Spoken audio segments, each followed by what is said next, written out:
আমাদের উদ্বেগের জায়গাটা, উৎকণ্ঠের জায়গাটা মাননীয় স্পিকার ওইখানে যে 11টা সিটি কর্পোরেশনের প্রশাসক বদল হয়েছে। আমরা কি লক্ষ্য করলাম না সবাই মিলে যদি বাংলাদেশ হয় তাহলে সরকারি দলের বাইরে একজন যোগ্য লোক, সৎ কি মানুষ ওখানে খুঁজে পাওয়া গেল না? একটা গল্প দিয়ে একটু শুরু করতে চাই মাননীয় স্পিকার।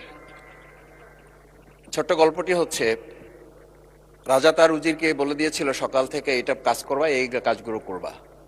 উজির বলেছিল যে আমাকে যে কাজগুলো বলেন কোনটা কখন গুরুত্বপূর্ণ, কোনটা ছুটে যায়, তার চেয়ে আপনি আমাকে একটা তালিকা করে দিলে ভালো হয়। একটা তালিকাও করে দিয়েছিল।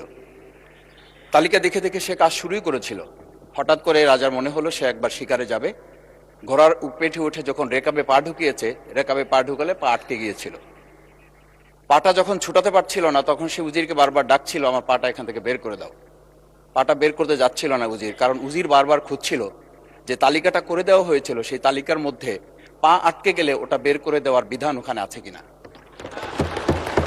শেষ পর্যন্ত রাজার পা আর ওখান থেকে বের করা যায় নাই এবং রাজাকে মুক্ত করা সম্ভব হয় নাই বলে আমরা গল্পে জেনেছি। ঠিক আমার কাছে আজকে সংসদ এরকম একটা গল্পের মতো মনে হয়।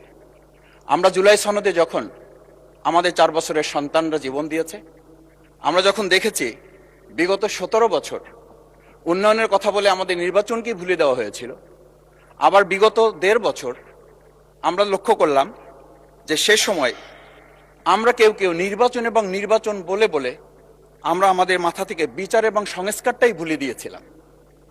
আবার এখন এসে আমরা দেখলাম যে আমাদের নখের কালি শুকাতে না শুকাতেই উন্নয়নের কথা বলে আমরা আবার জুলাই সনদটাকেই ভুলে দিতে বসেছি। আমি খুবই বিব্রত হই যে আমাদের সন্তানেরা রাস্তায় দাঁড়িয়ে সেদিন কি প্ল্যাকার্ডে এটা লিখেছিল যে আমরা একটা ফ্যামিলি কার্ডের জন্য আজকে রাস্তায় দাঁড়িয়েছি। সেদিন তারা দাঁড়িয়েছিল, মাননীয় স্পিকার, সেদিন তারা দাঁড়িয়েছিল, লেখা ছিল রাস্তাগুলোতে আমাদের সন্তানেরা বুকে গুলিবিদ্ধ হয়ে পা হারিয়ে চোখ হারিয়ে দাঁড়িয়ে, রাস্তা ব্যারিকেড দিয়ে লেখা ছিল রাস্তা সংস্কারের কাজ না, রাষ্ট্র সংস্কারের কাজ চলছে। আমরা যেন সংস্কারের কথাটা মাথায় নিতে পারছি না। আমরা সংস্কারের পরিবর্তে এখন আমরা সংশোধনের দিকে যাচ্ছি। আমরা তো এই সংশোধনীর জন্য আমাদের ছেলেরা, আমাদের তরুণ যুবকরা, আমাদের জনতারা কাজ করে নাই। আমি একটা কথা পরিষ্কার বলি, অ্যামেন্ডমেন্টের জন্য তো শেখ হাসিনাও সেদিন অফার করেছিল 24 ঘন্টা দরজা খোলা আছে, তোমরা সংশোধনের জন্য আসো। সেদিন এই ছাত্র জনতা সংশোধন মেনে নেয়নি, তারা সংস্কারের জন্য কথা বলতে চেয়েছিল। আজকে আমরা সংস্কারটা মাথায় নিতে পারছি না কেন? মাননীয় স্পিকার, আমি আর একটা কথা আপনাকে একটু স্মরণ করানোর জন্য বলছি। আমরা ছোট সময় আমি বাংলায় সাহিত্যে অনার্স করে, আজকে আমাকে আপনি স্নেহের সাথে